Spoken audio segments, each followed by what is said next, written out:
Tout tourne rond sur cette terre, et tout s'associe, s'interconnecte, s'autorégule en une danse infinie.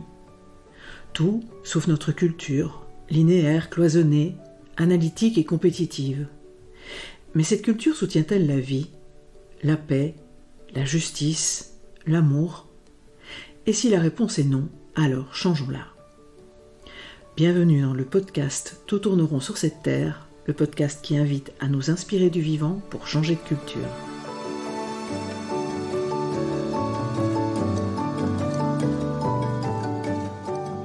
Je suis Marine Simon, grande amoureuse du vivant et facilitatrice en intelligence collective et gouvernance participative. Je suis aussi l'auteur de l'ouvrage collectif Tout tourne rond sur cette terre, nous sommes les seuls à l'ignorer. Mon postulat y est que l'ensemble des crises que nous vivons actuellement est dû à notre représentation du monde, aux croyances qui sous-tendent notre culture et aux actions qui en découlent. Au cours de la première saison de ce podcast, nous avons exploré avec des chercheurs et chercheuses du vivant ce qui en fait les principes. Adossée à ces partages, la seconde saison a pour thème « Bâtir une société humaine qui soutienne la vie ». Ce podcast s'adresse à notre tête, mais aussi à nos sens et surtout à nos cœurs. Le montage et l'habillage sonore sont l'œuvre délicate de ma complice Caroline Irigoyen, elle-même auteure du podcast Fréquence collective.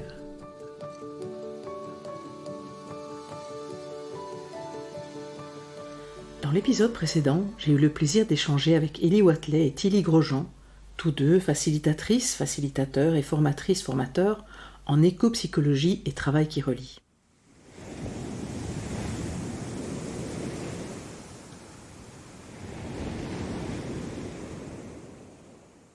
Ils sont aussi avec Michel Maxime Heger, auteur de l'ouvrage Reliance, manuel de transition intérieure, paru aux éditions Actes Sud dans la collection Domaine du possible en avril 2023. Nous y avons évoqué ce qu'un extrait de leur ouvrage résume très bien.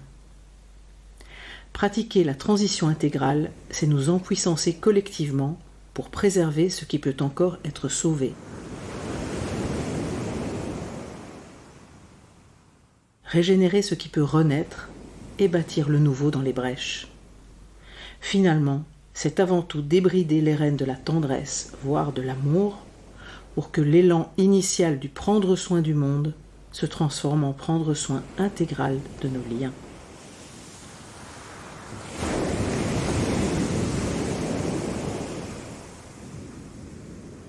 Je pense, dit Bill Mollison, en ouverture de son ouvrage Introduction à la permaculture, dont il est le cofondateur avec David Holmgren, que l'harmonie avec la nature ne peut s'atteindre qu'en abandonnant l'idée que nous lui sommes supérieurs.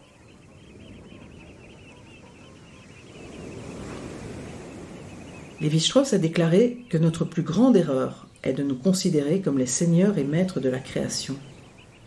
Or, nous ne sommes pas supérieurs à d'autres formes de vie. Tous les êtres vivants sont des expressions de la vie.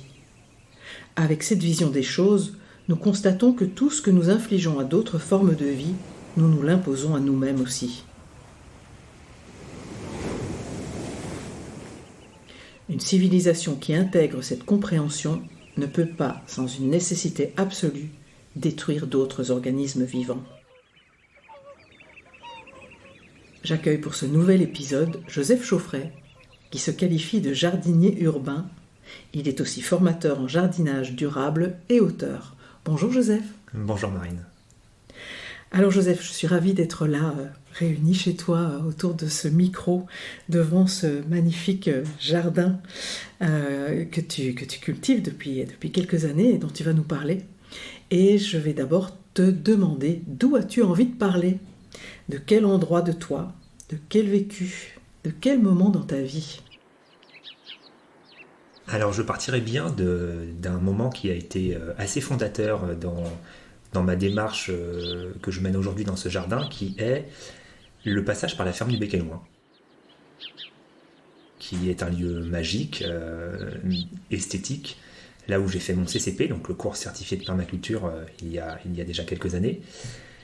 Et ce passage par la ferme du Bec et Loing, même si depuis longtemps j'ai cette sensibilité à la nature et que je jardinais déjà avant le passage par la ferme du Bec et Loing, mais ça a été quand même pour moi un point de départ, et en particulier la lecture de l'étude que la ferme du Bec et Loing a menée avec l'INRA, parce que cette étude, sans rentrer dans les détails, elle démontre que sur une toute petite surface, alors en l'occurrence dans cette étude on parlait de 1000 mètres carrés entretenus et gérés selon les principes de la permaculture par un maraîcher, que sur cette surface de 1000 mètres carrés, il était possible de dégager un salaire de maraîcher, rien qu'avec la vente des légumes.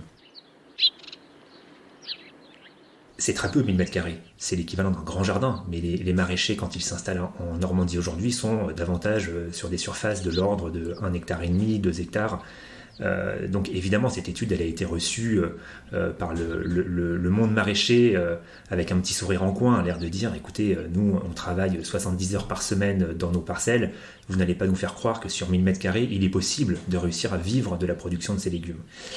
Et ça a été une source d'inspiration parce que cette étude réussisse à démontrer qu'un maraîcher, sur un temps de travail satisfaisant, était capable de sortir suffisamment de légumes pour vivre de sa production. Ça a fait écho avec mon petit jardin, justement, et cette maison que nous avions achetée à l'époque avec ma compagne sur Sotteville, dans lequel, en fait, à la base, je n'imaginais absolument pas pouvoir réussir à nous nourrir sur cette surface de jardin de l'ordre de 150 mètres carrés, puisque sur Sotteville, dans le jardin que tu as sous les yeux, on est sur une maison de ville assez typique sottevillaise, avec entre 50 et 150 mètres carrés de jardin, généralement sur les habitats qui m'entourent.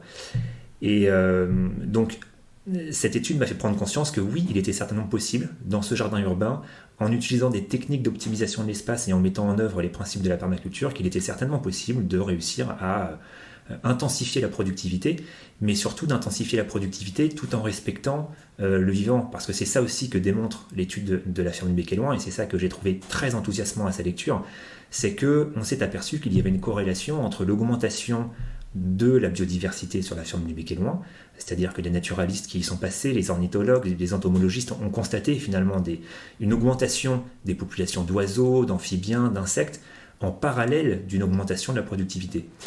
Et donc c'est là, à mon avis, un enjeu fort de réussir à démontrer qu'il est possible d'intensifier la production tout en régénérant des écosystèmes, puisqu'à mon avis c'est ça l'enjeu de demain, c'est-à-dire que notre agriculture ne devra plus se contenter de ne plus détruire, mais elle devra régénérer.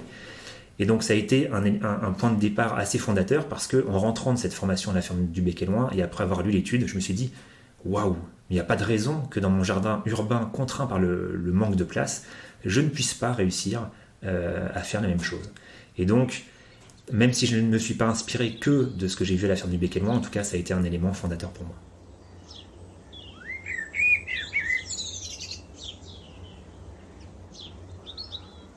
J'aime t'entendre évoquer la ferme du Bec et Loing par laquelle je suis passée aussi, et je revois tous ces paysages et toute cette densité, cette diversité absolument réjouissante.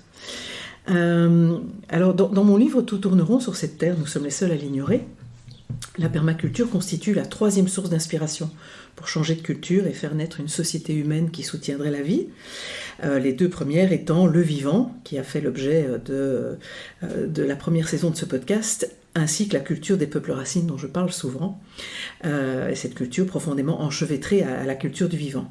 Et la permaculture est, elle, issue de la synthèse de ces deux-là, et elle nous propose donc une philosophie de vie en action, et c'est du coup la raison pour laquelle on se rencontre aujourd'hui, c'est pour parler de cette philosophie et de plus globalement encore aussi de la manière dont cette philosophie nous invite à nous regarder vivre et à regarder ce qui vit autour de nous et les interrelations avec tout ça. Et donc peut-être quelques mots à propos de qu'est-ce que la permaculture pour celles et ceux qui ne le savent pas encore. En fait, la permaculture, c'est ce que Bill Mollison, qui est son premier fondateur, appelle dans les années 60, cette méthode qu'il conçoit pour parvenir à créer ce qu'il appelle des paysages élaborés en toute conscience, qui imitent les schémas et les relations observées dans la nature et fournissent nourriture, fibres et énergie pour subvenir aux besoins locaux. Ça, c'est sa définition. Et en fait, Bill Mollison est un Tasmanien, il habite une petite île, et dans les années 50, il est chargé du recensement des animaux sauvages, et il vit de culture, d'un peu de pêche, d'un peu de chasse pour les besoins de sa famille, et au fur et à mesure des années passant, il s'aperçoit que l'environnement autour de lui va de moins en moins bien, que les forêts commencent à mourir. Et il dit dans son livre, mais avant cela, je n'avais pas réalisé à quel point je les aimais. Et je trouve ça très, très touchant qu'il en passe par ses émotions. Et puis c'est quelque chose que l'on a vu lors de l'épisode du travail qui relie, c'est à quel point effectivement nos émotions nous renseignent sur le lien que nous avons à cet ensemble du vivant autour de nous. Et du coup, en faisant des recherches, il conclut que les dégâts sont dus au système politique et industriel qui s'est développé les dernières décennies. Et il est d'abord extrêmement en colère par rapport à cette situation. Et très vite, il se dit que lutter, être en colère, ne l'amènera pas très loin. Et il préfère travailler à ce qu'il appelle, lui, une proposition positivante. C'est-à-dire à la crise environnementale, c'est-à-dire une proposition d'aller chercher une alternative. Ok, ça ne fonctionne pas, ok, voilà ce que ça provoque. Qu'est-ce qu'on peut faire d'autre? Comment on peut regarder les choses autrement? Qu'est-ce qu'on peut proposer de différent? Et donc pour lui et David Holmgren, qui est d'abord un de ses étudiants et puis qui le rejoint dans les années 70, cela signifie qu'elle a trait à ce que nous voulons et pouvons faire, plutôt qu'aux obstacles que nous rencontrons et aux changements que nous attendons des autres. Il s'agit d'une réponse à la fois éthique et pragmatique, philosophique et technique. Et j'avoue que moi j'ai un vrai faible pour ce genre de posture-là, voilà, pour aller chercher l'alternative. Et je trouve ça assez impressionnant quand même que cette permaculture qui soit née là-bas dans un petit coin de la Terre et dans les années 70, quand on voit la manière dont ça se diffuse aujourd'hui, je trouve que c'est plutôt efficace. Et du coup, à l'origine, comment ont-ils travaillé cette proposition permaculturelle ? Eh bien, en pratiquant une observation fine du fonctionnement des écosystèmes naturels, et en particulier celui de la forêt, qui n'a pas besoin de l'humain pour se débrouiller, pour fabriquer et créer l'ensemble de ses besoins, couplé aux découvertes de l'écologie des systèmes, ça on en parle déjà beaucoup dans ce podcast, des systèmes, c'est-à-dire des jeux d'interrelation entre les différents éléments d'un système, et une inspiration claire des approches et cosmogonies des peuples racines.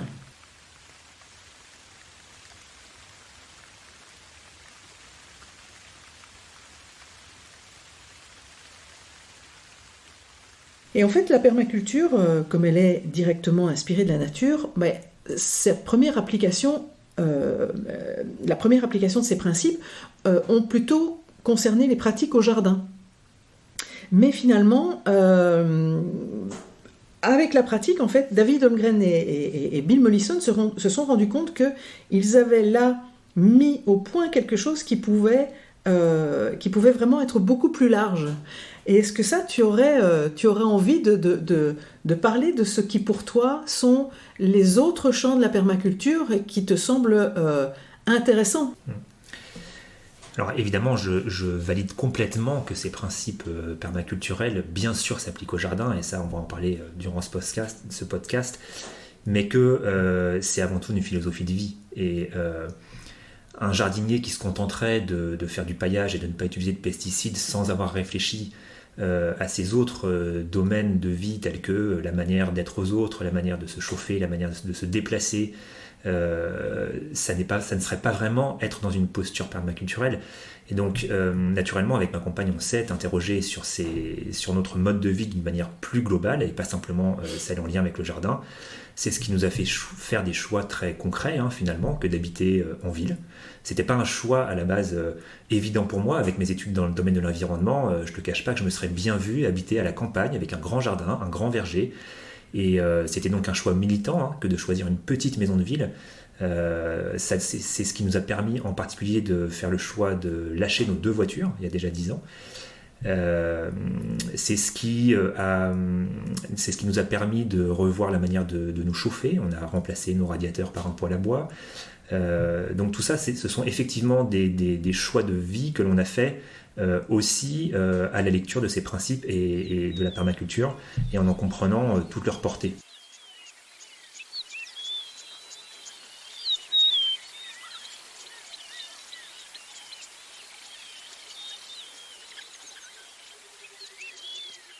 Et du coup, c'est de là qu'est venue en fait cette permaculture pour les deux fondateurs, s'est enrichir au fur et à mesure du temps, jusqu'à effectivement représenter pour eux l'ensemble du champ auquel elle s'applique par ce qu'on appelle aujourd'hui la fleur de la permaculture, hein. Voilà, et qui concerne tout autant le logement que les soins, que l'éducation, que le foncier, que la gouvernance. Voilà, et c'est ce qui m'a donné envie d'en faire le bouquin que j'ai écrit. Alors, cette permaculture, elle est composée de plusieurs principes, et je voudrais, avant d'y venir, dire toute la reconnaissance que j'ai pour Bill Mollison et David Holmgren, qui sont parvenus pour moi à faire un travail de lombric incroyable en digérant ces principes du vivant, hein, tels qu'on les a vus à plusieurs reprises lors de la première saison du podcast, mais aussi en allant chercher les pratiques et les postures, les cosmologies, donc les représentations du monde des peuples ancestraux, et d'arriver à en faire une philosophie complètement abordable pour nous aujourd'hui, et qui est une philosophie en action, avec des verbes d'action qui sont finalement assez faciles à mettre en œuvre, en tout cas aisément compréhensibles, voilà, et plein de richesse, parce que chacun des principes peut vraiment se déployer presque à l'infini. Et dans cette reconnaissance que j'ai pour eux, j'ai aussi eu à cœur, dans mon livre comme dans mon podcast, d'être très fidèle à leurs pensées. Il y a aussi des interprétations du travail de Mollison et Holmgren, mais moi j'avoue que j'ai vraiment eu envie de coller à leurs pensées et à leurs textes. Et donc c'est à partir de là qu'on va partager les principes éthiques et quelques principes opérationnels et pratiques. Et donc les principes éthiques, ils sont au nombre de 3, et les principes pratiques sont au nombre de 12, et sont en fait la déclinaison pratico-pratique des 3 éthiques de base. Le premier principe éthique, c'est prendre soin de la terre.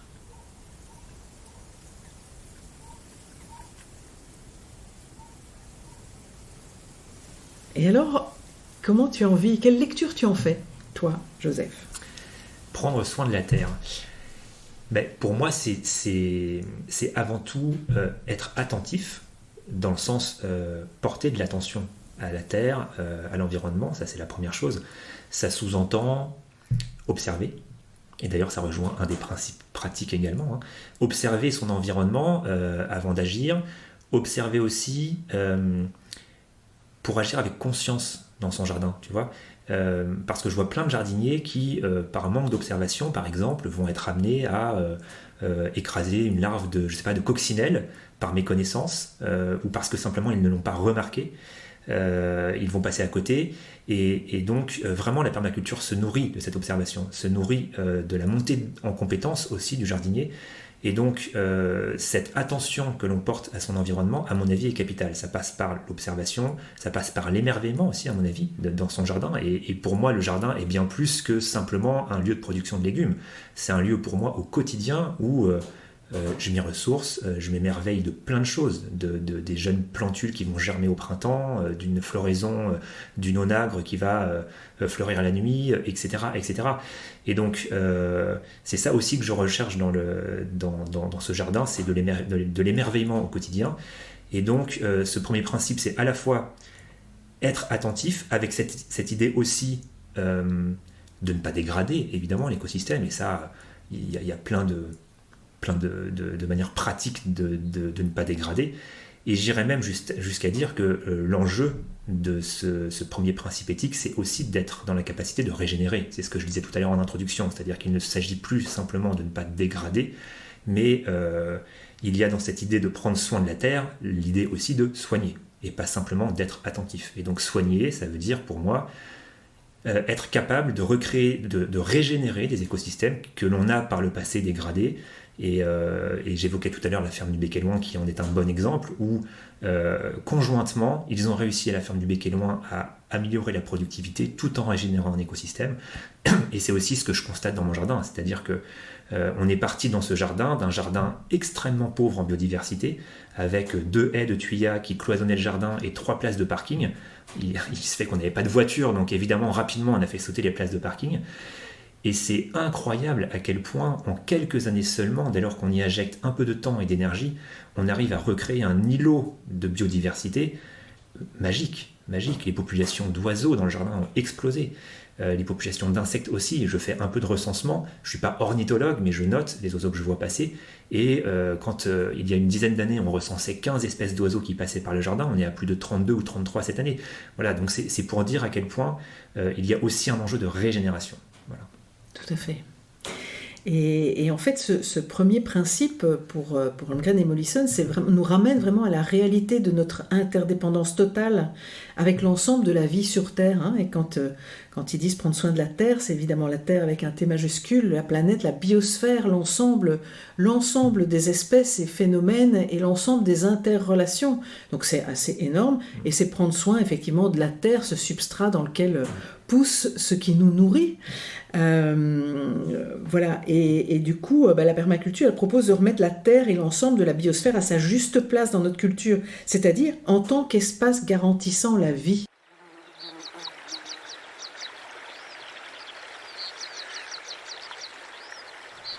Et donc prendre soin de la Terre, c'est aussi prendre soin de nos habitations, de nos lieux de vie, de nos territoires, et de notre responsabilité individuelle et collective vis-à-vis des ressources naturelles. Avec une question de fond que j'aime beaucoup, c'est « Ma gestion améliore-t-elle la ressource concernée ?» C'est un peu ce que tu dis en régénération. Et cette question, pour moi, et l'effet de nos actions sur l'ensemble, rejoignent une préoccupation des peuples racines, pour qui l'intention individuelle ou collective est l'impulsion première qui va entraîner des effets systémiques dont nous portons la responsabilité. Pour eux, la question « Que vais-je créer ?» qui soit en accord avec le principe de vie, qui respecte le principe de vie pour tous et où celui-ci sera honoré, est vraiment le principe de base qui pourrait quelque part être la pensée presque magique, ou la question presque magique que l'on pourrait toujours avoir en tête pour respecter ce premier principe éthique de la permaculture, prendre soin de la terre. À chacune de nos actions, à chacun de nos choix, se demander si effectivement ça participe au principe de vie.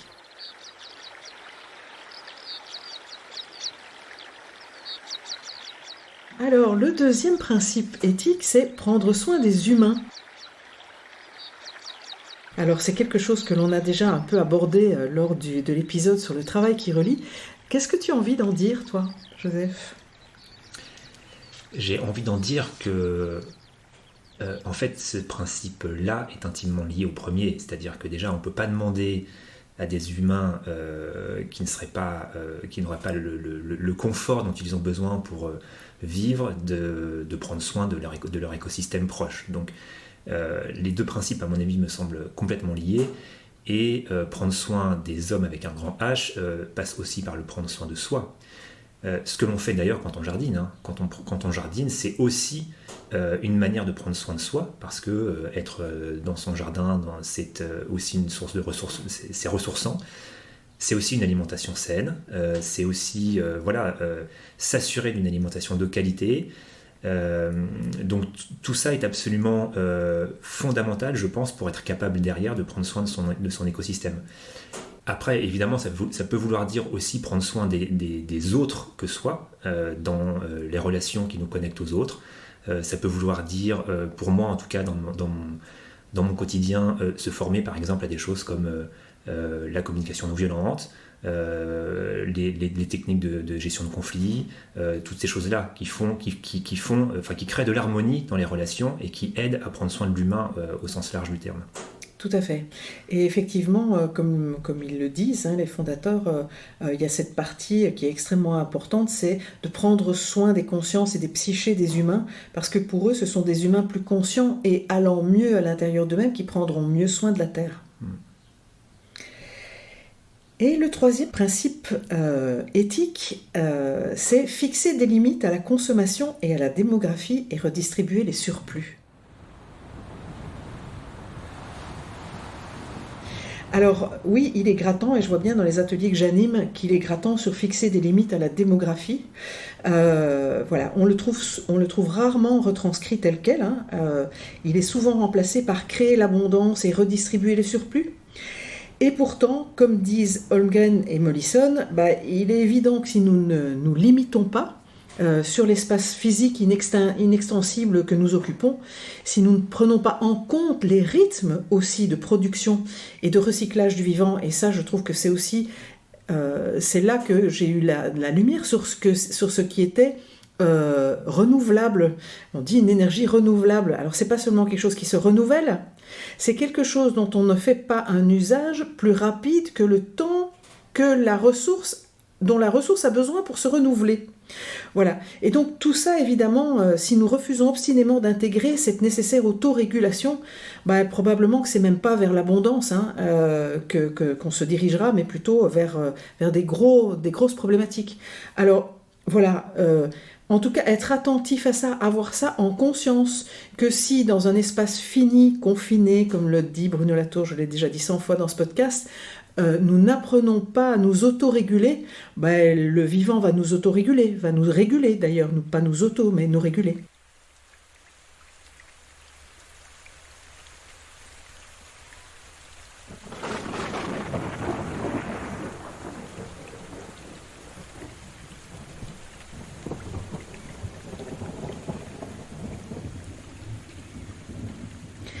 Et d'ailleurs, à ce propos, j'ai envie de vous partager une citation de Jeff Gibbs, qui est le réalisateur du film Planète des humains, ou comment le capitalisme a absorbé l'écologie, très intéressant à regarder.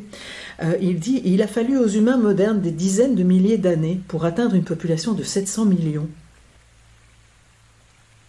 Ensuite, nous avons utilisé des millions d'années d'énergie stockée, les combustibles fossiles. Et la population humaine a explosé. Elle a été multipliée par 10 en à peine 200 ans. Notre consommation a aussi explosé, en moyenne de 10 fois par personne et bien plus que ça dans le monde occidental. En associant les deux, on obtient un impact humain total 100 fois plus important qu'il y a 200 ans.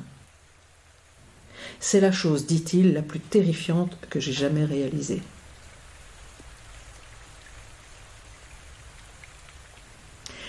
Et du coup, Joseph, comment as-tu envie de rebondir sur ce troisième principe éthique ? Alors moi, ce que je vois aussi dans ce principe du partage équitable des ressources, c'est aussi le partage des compétences. Avec cette idée que ça n'est que collectivement que l'on fera évoluer notre société vers un fonctionnement plus soutenable, plus durable, et en rien individuellement.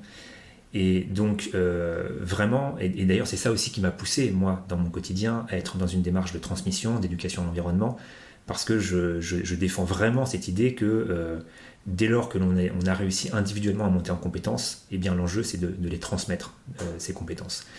Voilà, donc j'ai mis en place dans mon quotidien différentes démarches qui visent à faire monter en compétences aussi bien des stagiaires que des voisins.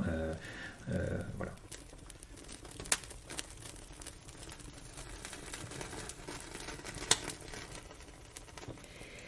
Si je fais ici le lien avec le postulat que j'ai partagé dans mon livre et dans l'épisode 12 de ce podcast, qui est que le vivant et les cultures des peuples racines sont dans une posture, entre guillemets, qui prend soin 3 fois pour obtenir des résultats qui prennent soin, à l'inverse de notre culture qui, elle, cherche plutôt à obtenir des résultats coûte que coûte et relègue le prendre soin à tenter de réparer les dégâts, mais on voit bien en quoi la permaculture est une proposition qui est profondément enchevêtrée à ça, et à ce que j'appelle, moi, la culture du vivant.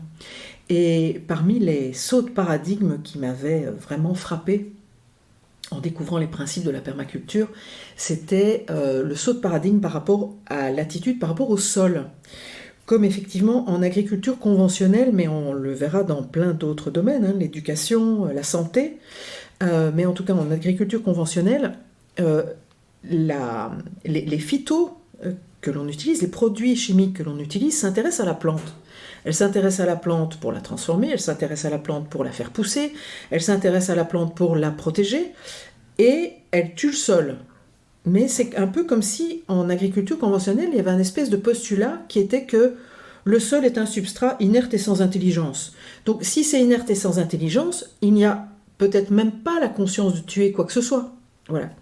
Alors qu'on va voir qu'en permaculture, le postulat le plus important, et que nous pouvons tous vérifier de nos yeux si nous allons par exemple en forêt, c'est que le sol est un substrat intelligent et plein de vie. Il suffit, je l'ai déjà dit, je pense dans le premier épisode de la première saison, il suffit de soulever du bois mort, des feuilles, pour voir que il y a là toute une population de petits êtres qui transforment toute cette matière en une matière qui permet la vie.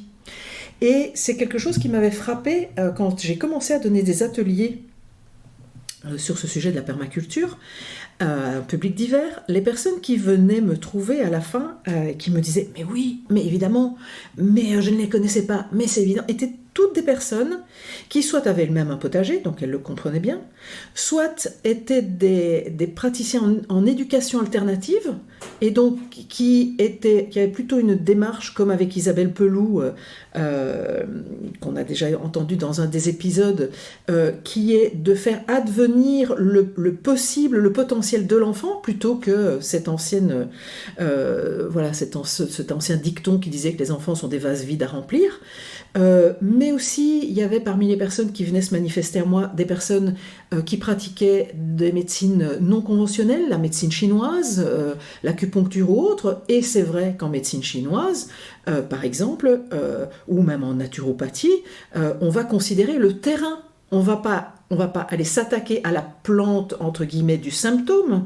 On va considérer le terrain, essayer de comprendre pourquoi ce symptôme surgit dans l'ensemble de l'écosystème.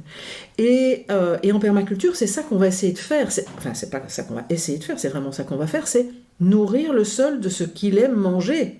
C'est-à-dire ce que l'on voit en forêt, de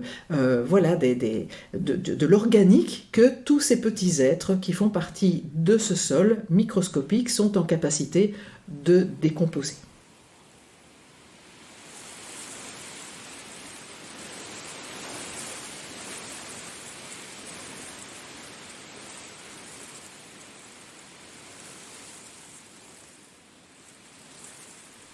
Et donc ceci va nous faire aller doucement vers quelques-uns des principes pratiques. On va pas les passer en revue tous les 12, mais c'est important de dire que ces 12 principes pratiques de la permaculture sont systémiques, c'est-à-dire qu'ils dansent l'un avec l'autre, et il y a quelque part un non-sens à en choisir 3-4 qui nous intéressent et à ignorer les autres. Mais ici, pour ne pas vous faire un épisode de 2h30, on va aborder ceux qui nous semblent induire le plus de changements de regard.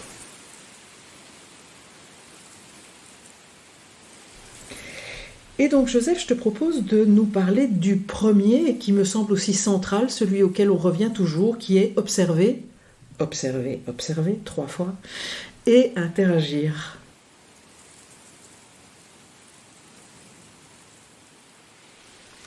Observer avant d'agir, ou interagir, c'est effectivement un principe que je considère comme central.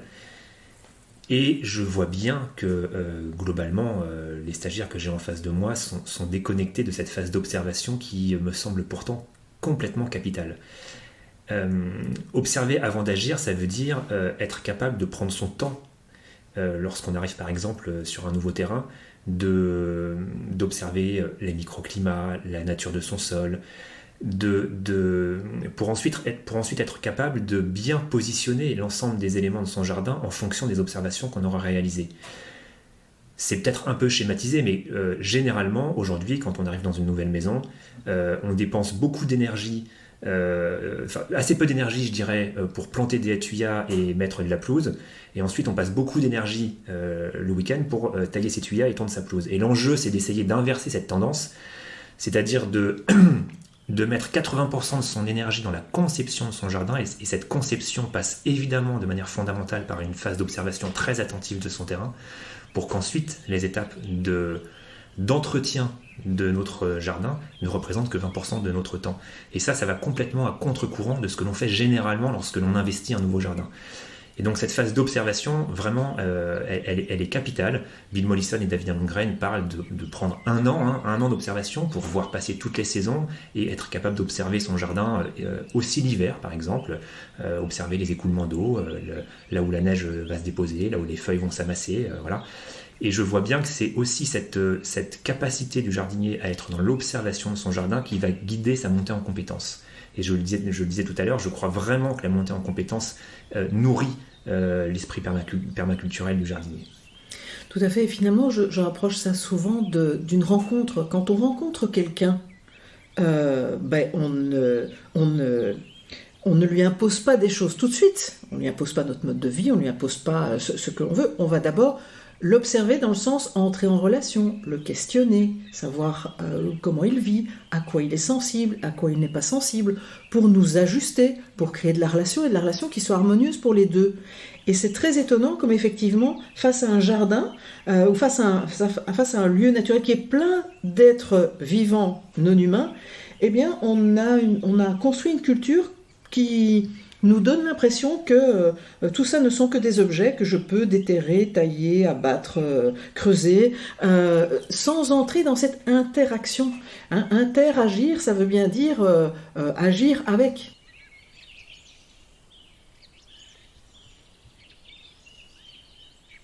L'observation, elle se situe à l'échelle de son jardin, certes, mais elle se situe, et tu l'as évoqué tout à l'heure, à l'échelle des écosystèmes dans leur ensemble. Tu parlais tout à l'heure de la forêt. Mais finalement, quand dans un jardin individuel, on voit par exemple des cultures étagées, on imite d'une certaine manière ce que l'on a pu observer dans un écosystème forestier où finalement l'écosystème est très productif aussi parce qu'il y a un étagement des cultures et d'une certaine manière, aucun rayon du soleil ne touche le sol sans avoir rencontré une surface végétale. Et c'est la capacité du jardinier aussi à observer ce qui se passe dans les écosystèmes naturels qui rend ces écosystèmes si résilients, si stables, qui va lui permettre à l'échelle de son jardin d'être dans une mise en œuvre plus fine de son écosystème jardinier. Est-ce que tu donnerais un exemple de ce que l'on trouve, parce que la culture étagée, pour ceux qui ont un potager, c'est facile de se le représenter, pour ceux qui ne l'ont pas, est-ce que tu donnerais un exemple de ce qui se trouve, de ce qu'on va trouver aux différents étages, pour qu'ils puissent se le représenter ? Alors ça dépendra de la taille du jardin naturellement, mais dans un jardin comme le mien qui est un jardin pas très grand, j'ai pas la canopée, c'est-à-dire que j'ai pas de chêne majestueux qui trône au milieu du jardin qui pourrait représenter l'étage supérieur. Mais même à l'échelle d'un petit jardin comme le mien, on peut étager les cultures en utilisant par exemple des pergolas ou des structures qui vont permettre par exemple d'y mettre des lianes grimpantes, de la vigne, du kiwi, du kiwai, etc. sous lesquelles on fera pousser des plantes potagères ou pas d'ailleurs, mais on peut complètement envisager, même à l'échelle d'un petit jardin, être en mesure de capter au maximum les rayons du soleil pour maximiser finalement la production de biomasse à l'échelle du jardin. Et un truc qui m'avait vraiment touché aussi dans le livre de Lundgren sous ce principe, où il disait que observer, c'était aussi éventuellement goûter la terre, mettre la terre en bouche. Et ça, pour le coup, on est vraiment dans cette relation intime, là où parfois on peut se dire « mais la terre c'est sale, j'aime pas la toucher ». Voilà, c'est vraiment la connaître et connaître avec elle, c'est-à-dire naître avec elle dans cette relation.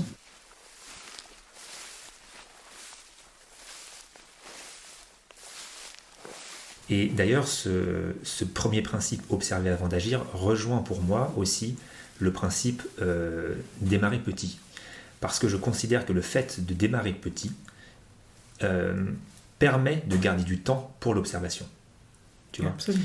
Et moi, j'aime proposer à mes stagiaires d'aller parfois dans leur jardin, entre guillemets, les mains dans les poches, c'est-à-dire juste faire une phase d'observation stricte.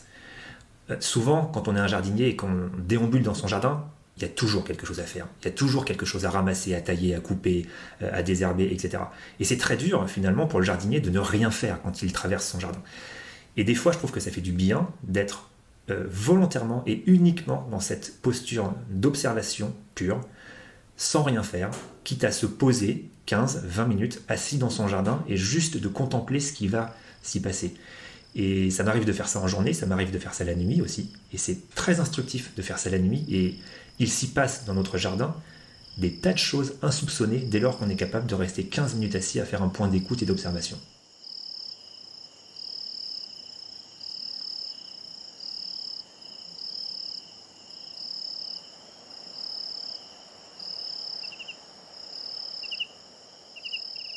Comme quoi, par exemple, la nuit, qu'est-ce que tu as pu observer?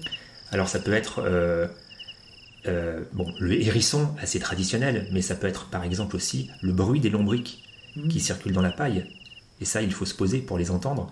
Ça peut être des déplacements d'insectes dans le paillage ou dans les airs. Tout ça, ce sont des choses que l'on n'a pas la possibilité d'observer de jour. Ça peut être une chenille de noctuelle, donc un papillon de nuit, sur des légumes que l'on n'observera que la nuit. Ça peut être un vol de chauve-souris, ça peut être... Voilà, tous ces éléments finalement qui font la nuit dans nos jardins, mais que quasiment aucun jardinier ne connaît, simplement parce que ça n'est pas très courant d'aller s'asseoir 15 minutes de nuit sans bouger dans son jardin. Absolument, puis c'est comme ça aussi qu'on découvre ses voisins. Hein. C'est découvrir ses voisins. Ils étaient là avant toi, ils sont là après toi. Et je trouve ça effectivement extrêmement important de se rendre compte, de prendre conscience. Hein. Ça rejoint ce premier principe, prendre soin de la terre, c'est-à-dire aussi se mettre en contact avec l'ensemble de tous ces êtres qui font la vie sur Terre et qui me permettent d'être vivant. Je rappelle que nous ne sommes pas doués de photosynthèse et que donc nous ne produisons ni notre oxygène, ni notre nourriture. Nous sommes totalement dépendants. Et du coup, finalement, sur les deux principes que tu as mis en résonance, là, observer et interagir et commencer petit, comme tu le dis, c'est intéressant de voir à quel point ça vient en collision avec notre culture qui est plutôt dans faire tout de suite et déployer le plus grand possible. Il faut que ça s'étende, il faut que ça prenne de la place sur les marchés. Voilà. Donc on voit à quel point rien que ces deux principes-là nous invitent à un changement de posture important.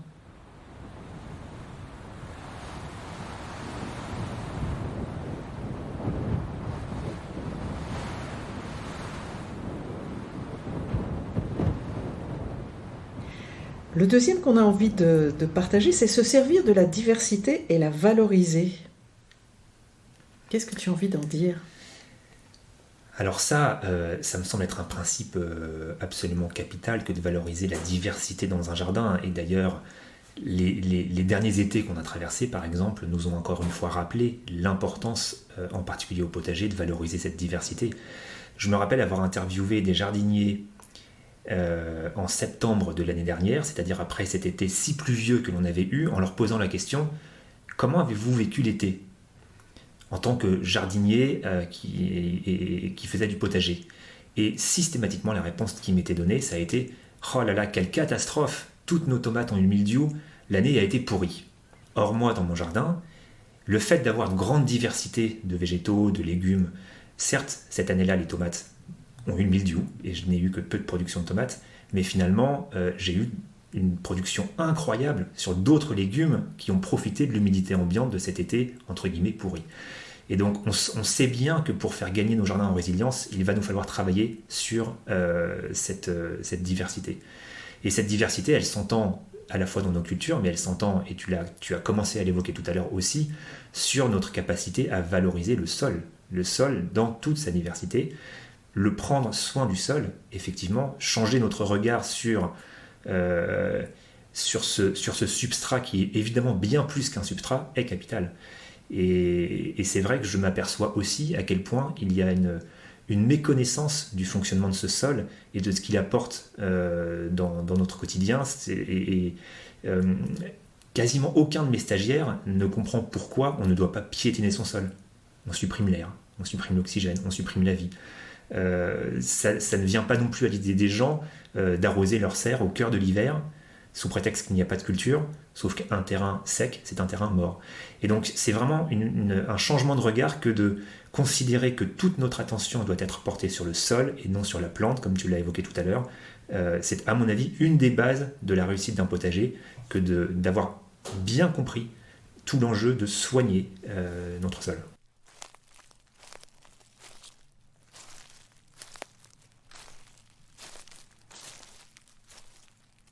Et ce principe me fait penser à une autre échelle. Après les premiers moments difficiles vraiment de la pandémie de Covid, Arte a diffusé un documentaire, j'espère que je le retrouverai et que je pourrai mettre le lien sous ce podcast, sur des cultivateurs en Allemagne, si je me souviens bien, de pommes de terre. Ils ne faisaient que de la culture de pommes de terre sur des hectares parce qu'ils fournissaient tous les festivals musicaux et autres pour faire des frites. Or, le Covid a annulé tous les festivals et donc on voyait en comparaison ces cultivateurs qui se demandaient ce qu'ils allaient faire du stock de pommes de terre qui leur avait été acheté mais que finalement leurs clients n'étaient même pas venus chercher et qui encombrait leur hangar, et des pommes de terre qui étaient en train de pousser, et à quel point ça mettait l'ensemble de leur projet de vie en danger. Et à côté de ça, il filmait un collectif maraîcher qui fonctionnait effectivement sur de la diversité de cultures et qui n'avait jamais aussi bien tourné.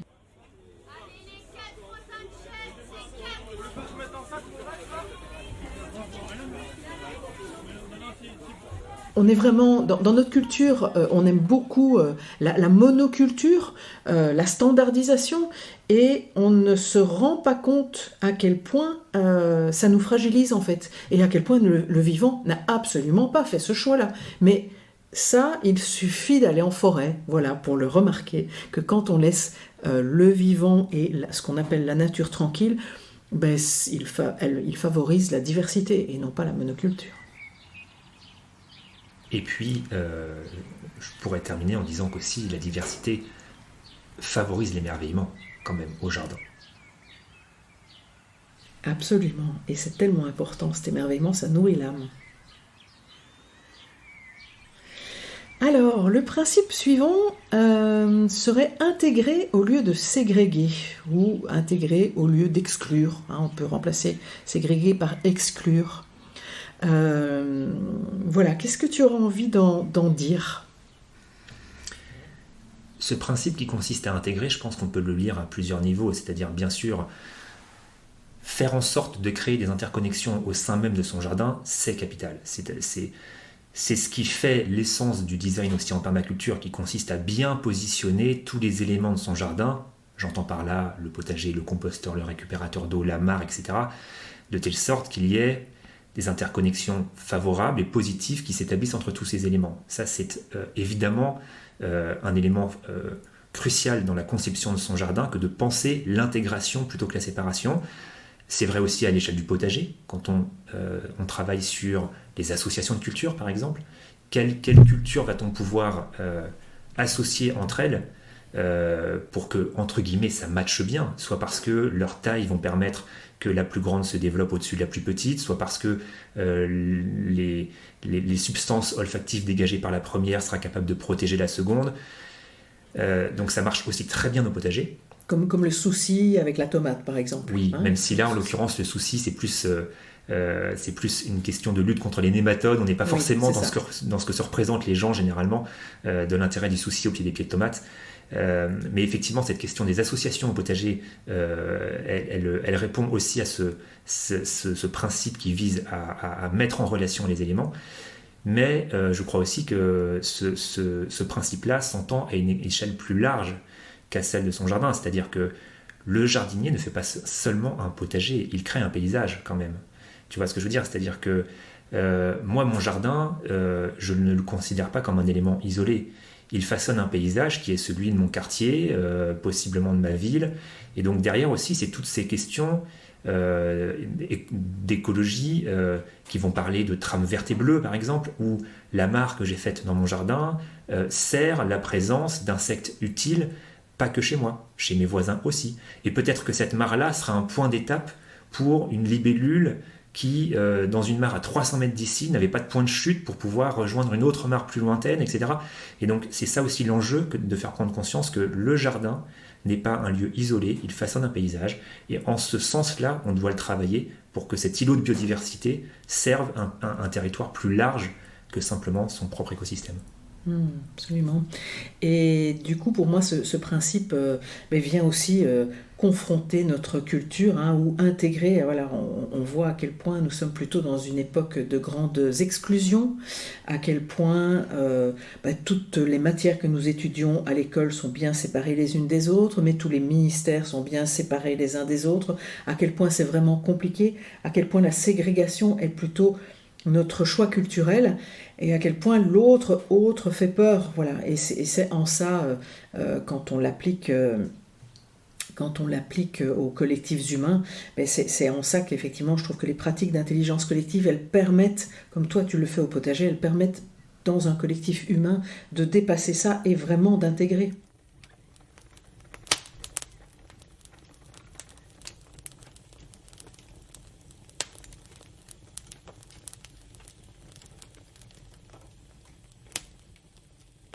Et alors j'ai pu remarquer aussi que toi tu élargis encore ce principe-là, intégrer au lieu de ségréguer, ou même se servir de la diversité. En fait, ils rebondissent tous les uns par rapport aux autres, avec une démarche vis-à-vis de tes voisins. J'ai remarqué que tu as une boîte où tu déposes des dons, voilà, mais que tu partages donc tes surplus dans cette boîte, mais aussi que tu as organisé des choses avec tes voisins, tu les as fait venir pour qu'ils puissent voir, mais aussi tu mets d'autres choses en place. Est-ce que tu veux en parler ? Et pour moi, celui-là, voilà, ces démarches-là, ils viennent même flirter avec un autre principe que j'adore aussi, ce qui est utiliser les bordures et valoriser la marge.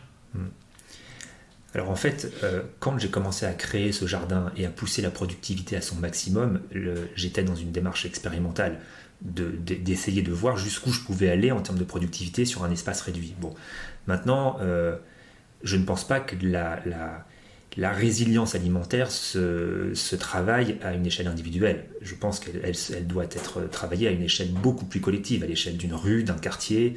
Et donc, en soi, ce jardin n'aura de sens pour moi que s'il fait émerger de nouvelles pratiques, que s'il distille des idées intéressantes, au minimum dans mon voisinage. Et donc l'enjeu pour moi dans 2 ans, dans 3 ans, c'est d'arrêter de voir des journalistes qui viennent visiter mon jardin, mais de pouvoir téléphoner à des journalistes pour qu'ils viennent visiter la rue, par exemple, et que la rue ait gagné en résilience. Et donc c'est là tout l'enjeu de ma démarche aujourd'hui, c'est de commencer à distiller toutes ces idées auprès de mes voisins. Et ça fonctionne finalement plutôt pas mal. Alors effectivement, tu parlais de la boîte à échange. Il n'y a pas que moi qui mets des choses dans la boîte à échange. Mes voisins, ils déposent aussi des choses. Mais c'est vrai qu'à la base, ça a été une démarche que j'ai faite pour transmettre des plans potagers à mes voisins. Parce que je sens bien que ce petit coup de pouce du début de saison où on donne des plans tout faits, bien ça aide la mise en action, quoi. Et donc elle marche très bien, cette boîte à échange. Elle est très utilisée, il y a des gens qui s'arrêtent en permanence devant le jardin. C'est aussi une manière pour eux de voir le jardin depuis la rue. C'est une volonté que j'ai eue de ne pas cloisonner le jardin de la rue en y mettant une haie, de permettre aux gens de simplement constater ce qui s'y passe. Et ça a aussi été l'organisation d'animations avec les enfants de la rue pour construire des hôtels à insectes, des nichoirs. Ça a été des animations collectives pour venir semer des fleurs sur les trottoirs.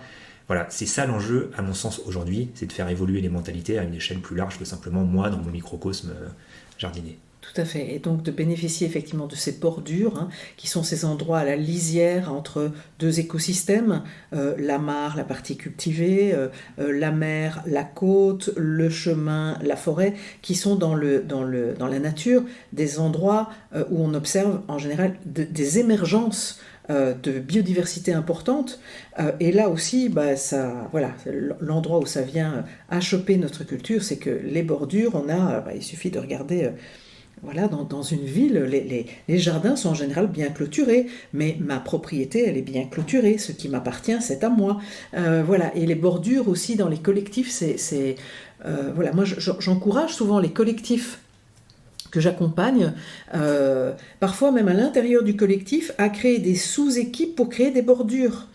Plutôt que, on fait tous ensemble tout le temps. Non, c'est pas, ça lisse tout, ça écrase tout. Moi, j'ai plutôt tendance à encourager les collectifs à oser faire des sous-équipes, des sous-groupes, et que finalement, à la membrane de ces sous-groupes, il y ait un dialogue qui est beaucoup plus enrichissant et qui fait naître des choses auxquelles personne n'avait pensé avant.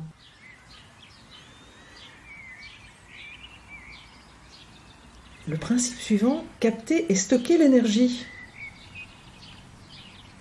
C'est un principe de base également en permaculture, avec cette idée d'essayer de faire en sorte que toutes les énergies qui arrivent sur le jardin soient captées avant qu'elles ne s'en échappent.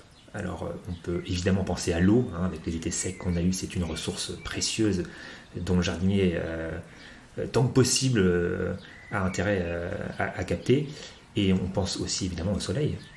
Et ça je vois bien que c'est une manière de voir les choses que mes stagiaires n'ont pas. Cette idée que l'énergie lumineuse, elle est précieuse, elle est gratuite, et que la seule manière de la capter, cette énergie, c'est de planter, de végétaliser, de mettre du feuillage. Il y a cette idée reçue dans la tête des gens que le potager doit se reposer. Tu sais, cette idée de la jachère. Souvent, j'ai des gens qui m'interrogent en me disant « Mais je ne comprends pas, ton potager, il est planté 12 mois sur 12 et la terre ne se repose jamais. » Et il y a donc cette idée que le végétal appauvrit le sol. Et en fait, pas du tout. Le végétal entretient la fertilité du sol parce qu'il est capable de capter cette énergie lumineuse gratuite, de créer, grâce à cette énergie lumineuse, de la biomasse, des feuilles, des racines, des tiges. Et cette biomasse, quand elle se dégrade au sol, elle entretient la fertilité du sol. Et si dans nos potagers, on est amené à ramener de la fertilité, c'est uniquement parce qu'on prélève des légumes. Donc évidemment, puisqu'on exporte de la matière organique, il faut bien en ramener. Mais sinon, de base, le végétal enrichit le sol, entretient sa fertilité. Et donc, c'est aussi ce qui justifie l'étagement des cultures, cette idée de capter au maximum les rayons du soleil. C'est ce qui fait que j'essaye à l'échelle du jardin de densifier au maximum le végétal, à la fois pour la beauté que ça procure au lieu, mais aussi parce que c'est ça qui produit de la biomasse et c'est ça qui enrichit la fertilité du jardin. À ce niveau-là aussi, moi, quelque chose qui me frappe fort, c'est que finalement, un stockage d'énergie plus, ce sont les graines. La graine est un concentré d'énergie. Si on se rend compte qu'une graine peut donner un arbre, ou qu'une seule graine dans une tomate, et on peut voir combien il y en a dans une tomate, peut donner un plant qui lui-même va donner des dizaines de tomates.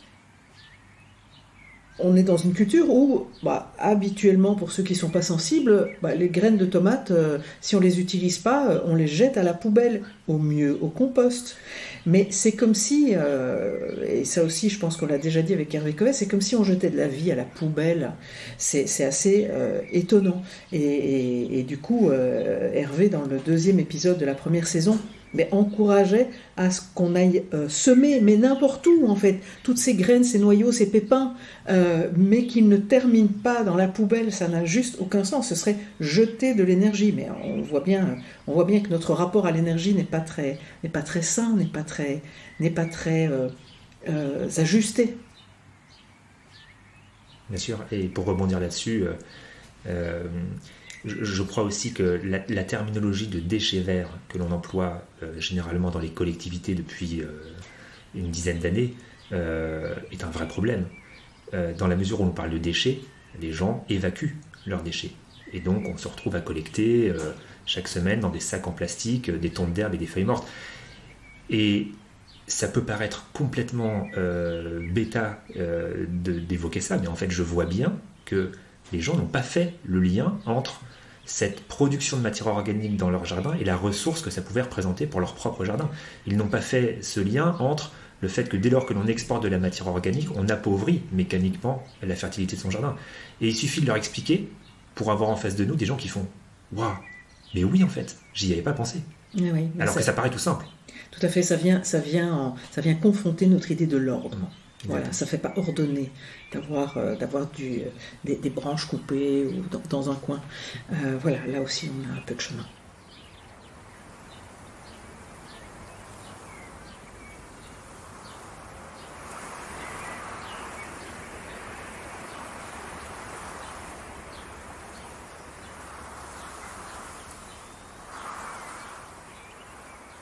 Alors, appliquer l'autorégulation et accepter la rétroaction. Donc ça, c'est le principe pratique qui est en résonance avec la partie grattante du principe éthique fixer des limites à la consommation.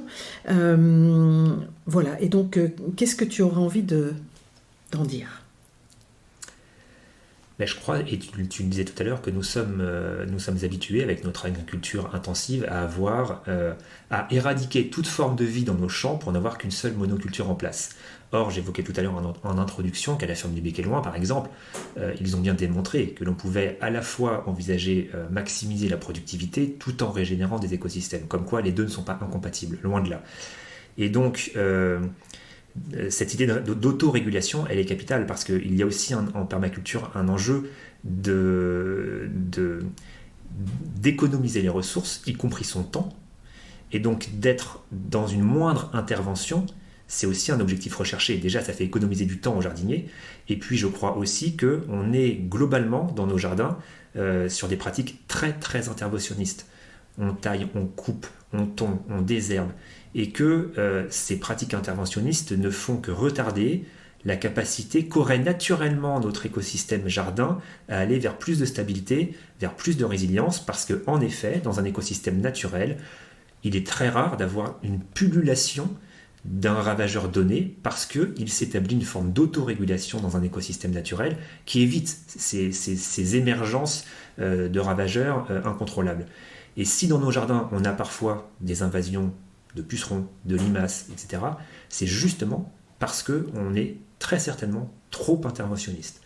Et ça me fait penser à ce livre sur l'agriculture du non-agir de Fukuoka, cet auteur dont on parle souvent en permaculture. Et c'est vrai que je trouve sa démarche très intéressante. Et j'aime bien d'ailleurs, en ce sens-là, la citation qui dit « Dans un jardin, il est bon d'essayer d'agir autant que nécessaire, mais aussi peu que possible ». Et j'aime beaucoup cette citation. Tout à fait. Et à ce propos, ce que dit David Holmgren dans son livre Permaculture sur l'autorégulation, il dit que l'autorégulation est l'un des moyens les plus importants trouvés par les organismes au cours de leur évolution pour réagir au contrôle supérieur, c'est-à-dire du vivant. Elle leur permet de contrôler toute croissance excessive ou tout comportement inapproprié avant qu'un contrôle supérieur ne s'exerce dans toute sa dureté.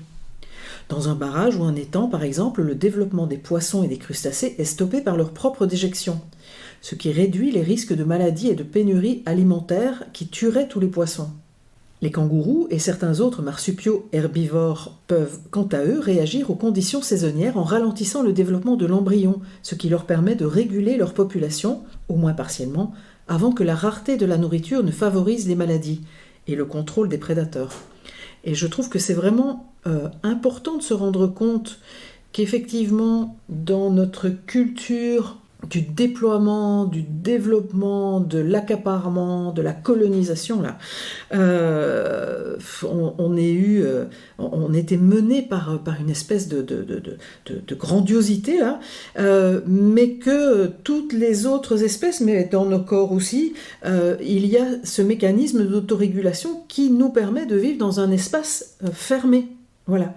Et puis je rappelle quand même cette règle que j'ai déjà partagée ici, c'est que comme on est en systémique, c'est-à-dire que tout dans le vivant est relié l'un à l'autre, eh bien on dit qu'en systémique, tout ce que l'on tient à l'écart, donc si on ne veut pas voir qu'on ne s'autorégule pas, par exemple, eh bien tout ce que l'on tient à l'écart nous revient en boomerang. Et je pense que toutes les crises que nous vivons aujourd'hui, sanitaires, écologiques, climatiques et autres, la taille de ces crises nous montre la taille de ce que nous avons tenu à l'écart et le manque d'autorégulation dont nous avons fait preuve.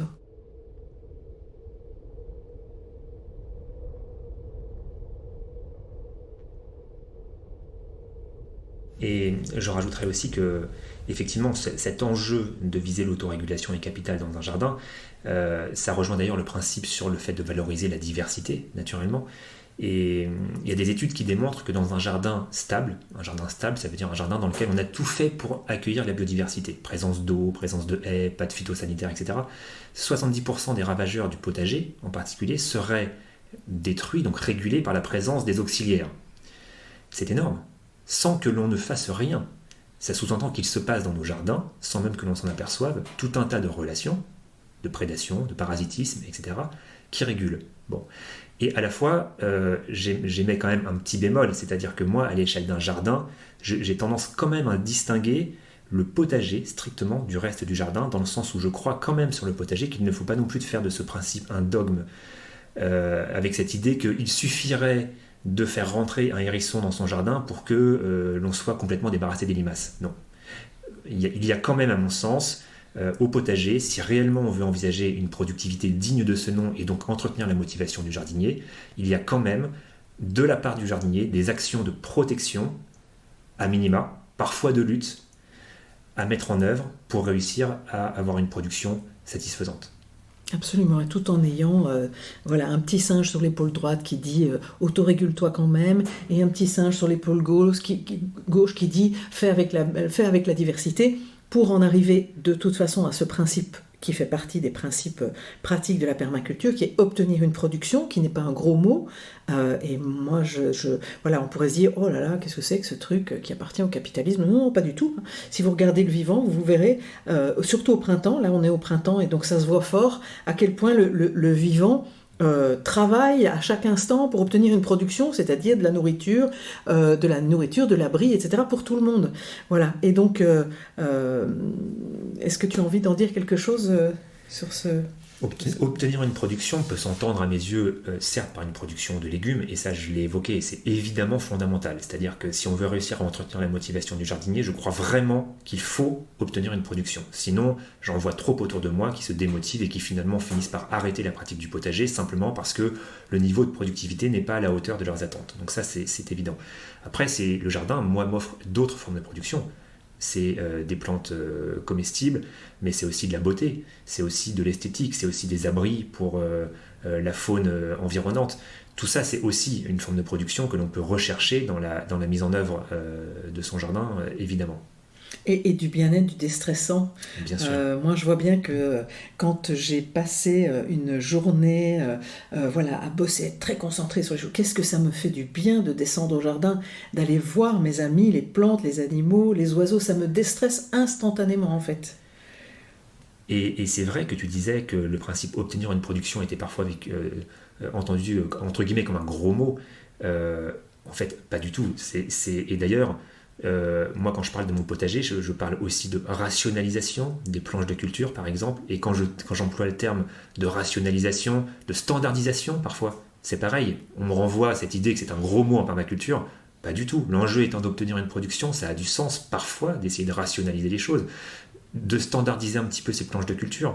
Je sais bien qu'en permaculture, on a tendance souvent à imaginer les potagers en mandala, avec des formes arrondies, des buts de culture. C'est très beau et j'ai pas de souci avec ça. Mais lorsqu'il s'agit par exemple de protéger contre les ravageurs avec un filet anti-insectes, des planches de culture surélevées, rondes et avec des dimensions variables d'une planche à l'autre, eh bien c'est très compliqué.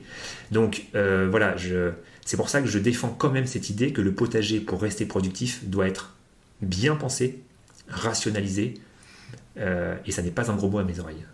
Tout à fait. Et puis c'est finalement avoir une attitude qui est nourrie de plein de connaissances et d'une espèce de boîte à outils très diversifiée qui va faire que là je vais utiliser celui-là et là je vais utiliser cet autre outil-là. Mais finalement c'est aussi un peu la même posture qu'a le cuisinier qui aime un peu cuisiner dans sa cuisine et qui va pas faire son curry toutes les fois de la même manière, qui va pas faire son wok de façon standard, toujours avec les mêmes légumes, la même quantité de légumes et les mêmes épices. C'est vraiment de regarder ce qui est là, ce qui est à disposition, ce qui est utile, ce qui va bien là maintenant, en fonction des circonstances. Et ça vient évidemment un peu nous bousculer sur toute cette culture où on aime bien dérouler des modèles, avoir des recettes que l'on répète à l'infini. Voilà. Et peut-être sur obtenir une production, moi ce que j'avais envie de rajouter, c'est... donc non, ce n'est pas un gros mot. Ce qui est une surprise et que propose la permaculture, c'est obtenir une production pas seulement pour les humains et les animaux, mais pour la terre. Bien sûr. Et ça, c'est évidemment la grande oubliée de l'agriculture conventionnelle, c'est de nourrir celle qui nous nourrit.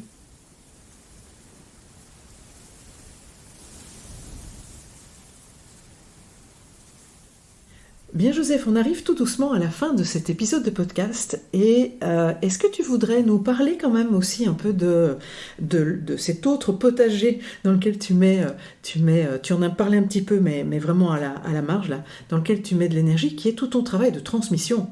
Parce que voilà, il n'y a pas seulement tes voisins proches là, mais tu es auteur aussi, tu crées des choses pour essaimer. Est-ce que tu en dirais quelques mots ? Oui. C'est vrai qu'il y a quelques années, quand j'ai commencé à créer ce potager, j'ai fait une petite vidéo que j'ai mise sur YouTube à l'origine pour présenter le jardin à un ami qui habite dans le sud de la France. J'ai posté ça et je me suis aperçu qu'il y avait du répondant, il y avait de la demande, que ça intéressait. Et c'est un petit peu comme ça que je suis rentré dans cette idée de valoriser ma démarche et de l'essaimer par ce type de biais.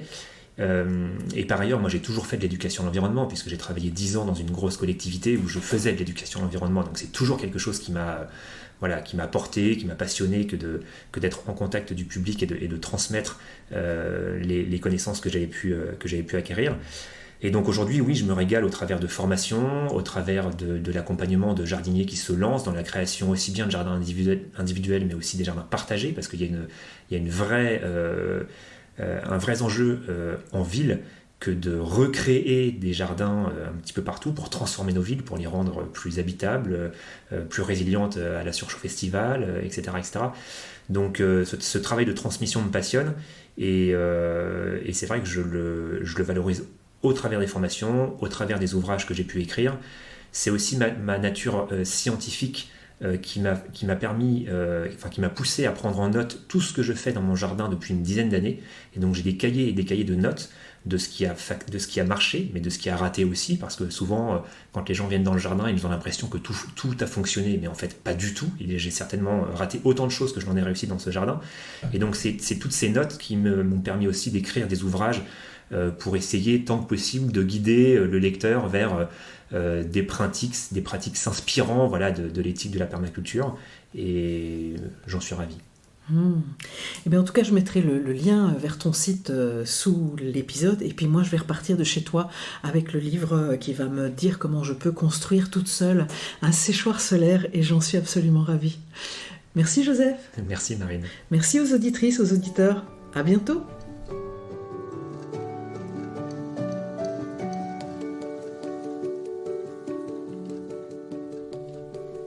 Si détricoter les fils de notre culture et commencer à tisser une trame culturelle qui soutienne la vie dans tous les domaines de nos existences vous inspire, sachez que je propose également des ateliers tout tourneront sur cette terre.